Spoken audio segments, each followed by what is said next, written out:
ฟ้าฝูงนกฝูงกาบินทลาขึ้นสู่หังนอนภาพหลังยังฟังหัวใจอ่อนซอ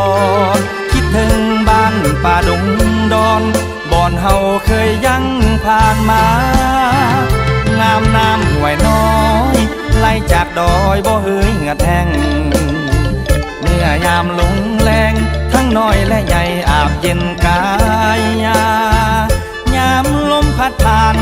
ดอกไม้ป่าส่งกลิ่นหอมมาลาตีมีแสงดาราแสงตะเกียงน้อยคอยส่องเยืองทา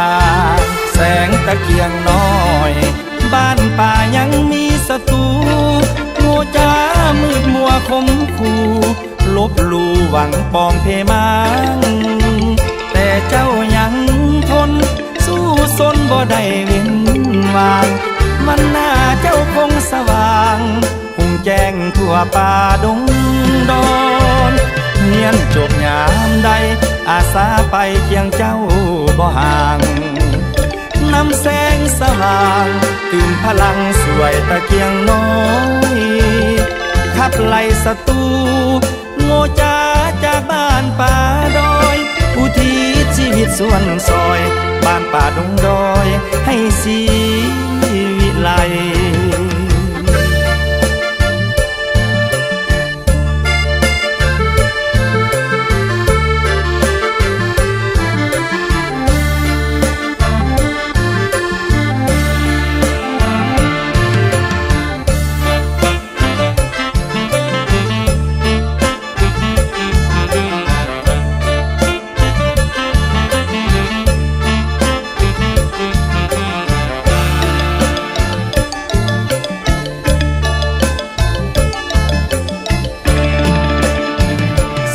ตะเกียงน้อยบ้านป่ายังมีศัตรูโง่จ้ามืดมัวคมคู่ลบลู่หวังปองเพมังแต่เจ้ายังทนสู้สนบ่ได้เว้นวางมันหน้าเจ้าคงสว่างหุ่งแจ้งทั่วป่าดงดอนเฮียนจบยามใดอาสาไปเคียงเจ้าบ่ห่างนำแสงสว่างตื่นพลังสวยตะเกียงน้อยขับไล่ศัตรูโง่จ้าจากบ้านป่าดอยอุทิศชีวิตส่วนซอยบ้านป่าดงดอยให้สีวิไล